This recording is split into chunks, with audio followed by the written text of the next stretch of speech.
everyone. My name is Amanda Stoffer. I'm the president-elect of the PTA Council, and today I'm joined by Dr. Fred Rundle, Deputy Superintendent for Learning Services.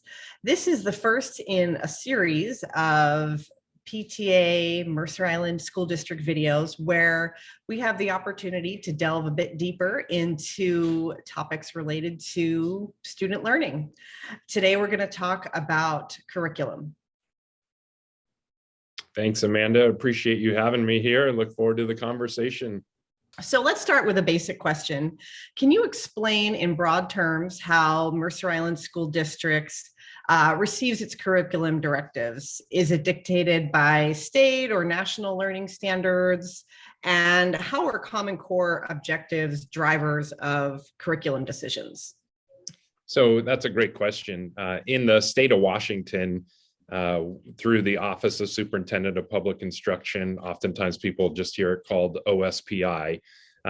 They are really our main governing entity when it comes to the adoption of official standards that we're following. And so when we're talking about the standards, oftentimes you'll hear them described as, what are the Washington state standards? That's really a broad brush. Underneath the Washington state standards are the Common Core state standards.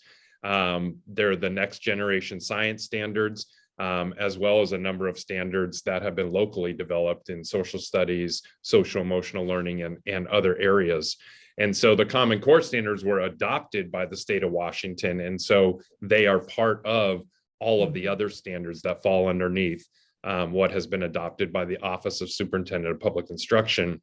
And we're one of the 295 school districts then that have to align our instructional resources, our teaching and learning to those standards. Well, thanks. So what is the Instructional Materials Committee and who sits on it and how does it work?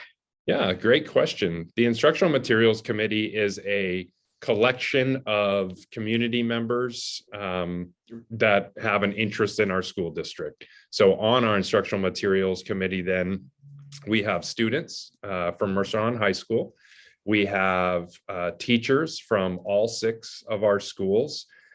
We have some specialists, some content specialists or specialist areas, for instance, English language learner coordinator. We have a librarian, and some folks who bring some specific expertise. And then, of course, we have parents, and we have parents from all 6 of our schools as well who sit on the committee.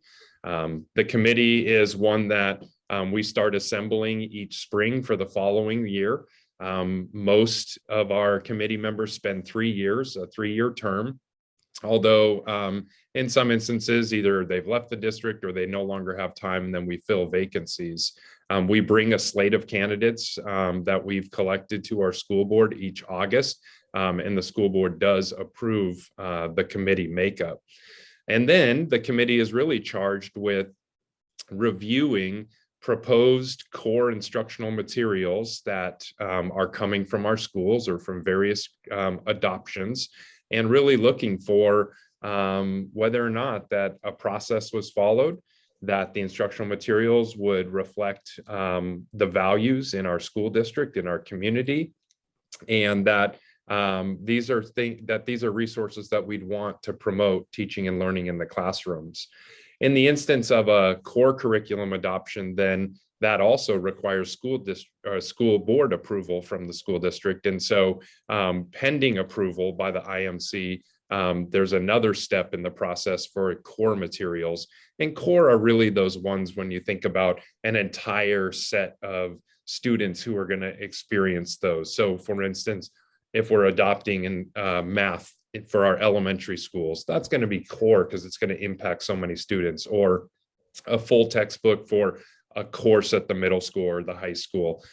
We have other instructional materials that don't go through quite as robust of a process simply because they're used in a more transitory manner or only with small groups of students. But when it involves all students and it's going to be used year after year after year, that becomes core.